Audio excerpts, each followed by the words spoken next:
dipotong masuk ke pasar dengan harga yang lebih murah.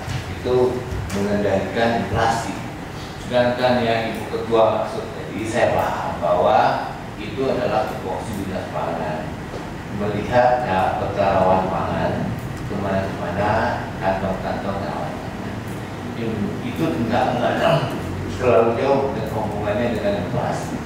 Itu jelas-jelas untuk bagaimana meningkatkan daya beli masyarakat di pedesaan. Jadi perlu dibedakan antara inflasi dan meningkatkan daya beli. Itu juga ada hubungannya dengan investasi terbaik itu tentang pengentasan kemiskinan, bahwa pengurangan dana pengeluaran masyarakat untuk itu bisa dikurangi. Jadi masyarakatnya seperti gula murah, minyak murah, ada sisa uang yang bisa dimanfaatkan untuk yang lain.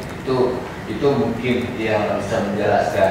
Ini saya pikir ini bisa menjadi ajang untuk perubahan, bahwa pola pikir kita selama ini kan lebih ke bahwa inflasi itu nggak dapat informasinya yang benar.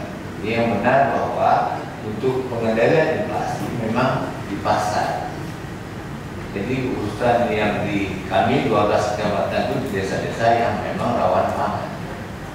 Kami melihat ada juga 3 KE dengan kemiskinan ekstrim, tapi bukan itu pengentasan kemiskinan dari sejak ya pasti yang beli beras murah itu memang orang-orang miskin yang kita sasar. Jadi buktikan dengan KTP.